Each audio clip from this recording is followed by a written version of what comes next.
मेरी बीवी ने पैसों के चक्कर में आपके पति को फंसा है? हाँ? अगर आप उसे जानती ना तो कभी भी उसके बारे में ऐसी नहीं बातें करती। और अगर आप मेरे पति के बारे में जानते ना तो आपको पता होता कि वो मुझसे कितना प्यार करते थे।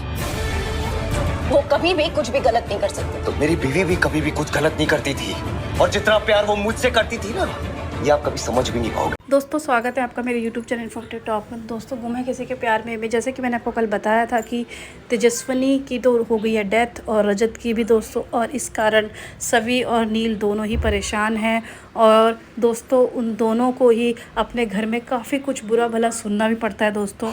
और सवी तो घर से बाहर अपने पति को निर्दोष साबित करने के लिए मीडिया में जाना भी चाहती है, लेकिन उसकी सास उसे जाने नहीं देती। बड़ी मुश्किल से उसकी नंद समझाती है और तब जाके वो बाहर निकलती है। और उसको वहाँ पर जाकर भी पुलिस स्टेशन में भी जलील होना पड़ता है, क्योंकि उसको उस केस से बाहर निकाल दिया गया है दोस्तों। जी हाँ, और उसके साथ भी इंटेरोगेशन की जा रही है 1-on-1, और उससे भी सवाल जवाब किए जा रहे हैं कि वो नौकरी करती थी तो उसका पति बाहर उससे झूठ बोल के किसी लड़कियों के साथ जाता था। ऐसे तरीके के गलत क्वेश्चंस किए जा रहे हैं। वहीं दोस्तों जब इंटेरोगेशन सभी के साथ हो रहा होता है, उसका जूनियर साथी कर रहा होता है, तो वहीं उसी टाइम जब वो तेजस्विनी के खिलाफ कुछ बोल रही होती है तो नील सुन लेता है, और नील बीच में आकर उनकी बहस हो जाती है, जैसे कि इस क्लिप में आपने सुना भी। वहीं दोस्तों नील से भी सेपरेटली सीनियर अधिकारी सवाल जवाब करता है। उन्हें कहता है कि आपकी कथनी और करनी में बहुत फ़र्क है, क्योंकि आपने अपनी बीवी को घर से बाहर निकाला और ये सब कह के कि वो सही नहीं थी कैरेक्टर से, और अब आप कह रहे हैं कि वो बहुत अच्छी थी। तो ये दोनों एक्शंस आपके बिल्कुल भी मैच नहीं कर रहे। तो दोस्तों अब आपको क्या लगता है, सभी को तो इस केस से बाहर कर दिया गया है, तो कैसे इस केस को